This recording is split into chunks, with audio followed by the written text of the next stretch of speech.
स्वामी समर्थ सगळ्यांना। मी वैष्णवी, माझ्या चॅनलमध्ये आज खरंच तुमचे मनापासून स्वागत आहे। तुमचा आजचा दिवस खरंच शुभ जावो ही मी स्वामीचरणी प्रार्थना करते आणि व्हिडिओला सुरुवात करते।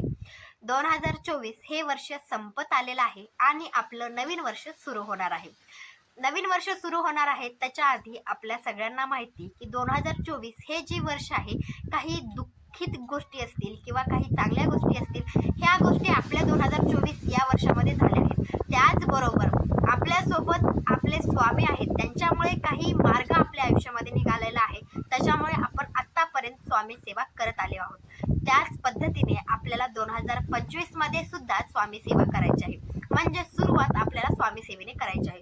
नवीन वर्षाची सुरुवात ही स्वामी सेवेने जर केली तर 2025 सुद्धा आपल्यासाठी चांगलं जावं, किंवा ज्या गोष्टी आपल्या पुढे येत असतात, म्हणजे वाईट असतील किंवा काही चांगले असतील, त्याच्यातून मार्ग आपल्याला स्वामीच काढून देणार आहेत, हे लक्षात ठेवा।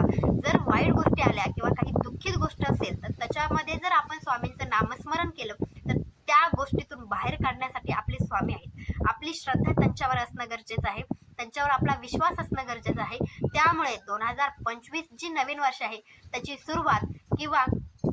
सुरुवात आपल्याला स्वामी सेवेने करायची आहे, हे खूप महत्त्वाचं आहे।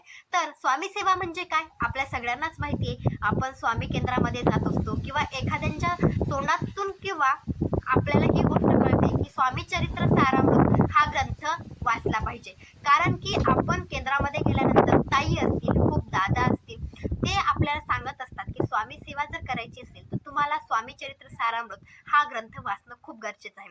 आपण नामस्मरण तर करतच असतो, आपल्याला वेळ असो किंवा नसो, आपण आपल्या तोंडामधून एखादा शब्द बाहेर येतो तो म्हणजे श्री स्वामी समर्थ, किंवा आपल्या मनामध्ये का होईना आपण श्री स्वामी समर्थ हा जी मंत्र आहे त्याचा जप आपण करत असतो।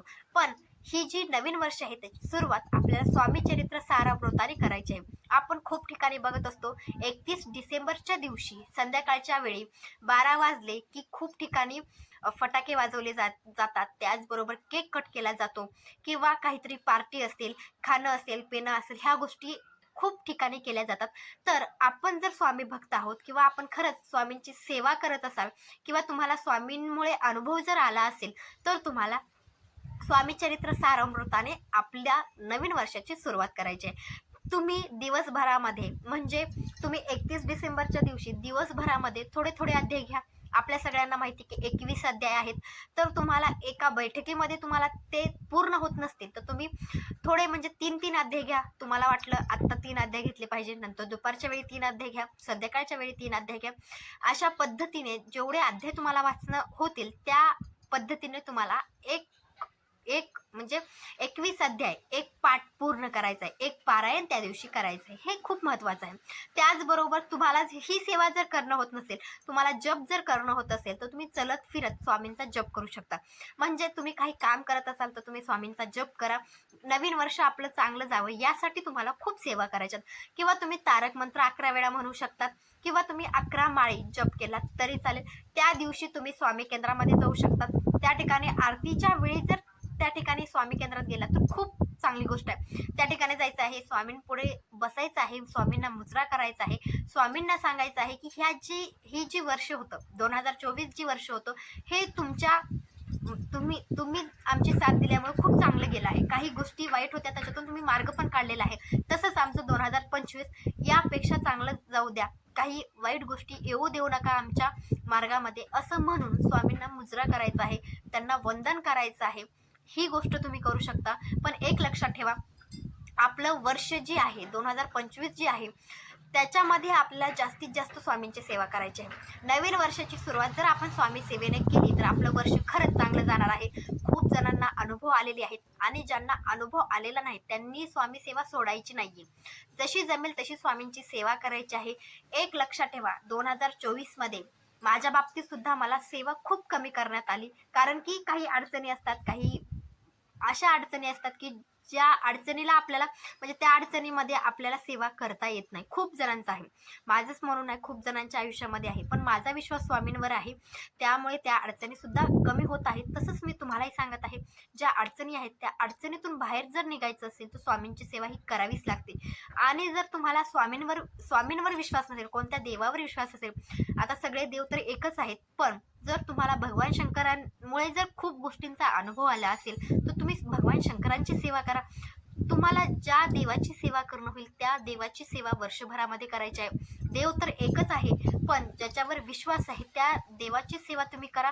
वर्ष चांगलं जावं यासाठी, किंवा आपल्या घरासाठी आपल्याला स्वामींची सेवा करायची आहे. तुम्ही कधीच जर स्वामींची सेवा केली नसेल तर 2025 पासून आपल्याला स्वामींची सेवा करायची आहे. स्वामी केंद्रामध्ये जायचं आहे, आरतीला हजर राहायचं आहे. जेवढी तुम्ही प्रार्थना करताल, जेवढं तुम्ही नामस्मरण करतात त्यापेक्षा जास्त स्वामी तुम्हाला त्याचं फळ देणार आहेत, हे लक्षात ठेवा. आणि स्वामी चरित्र सारामृताचे एक पारायण करा, 11 माळी जप करा.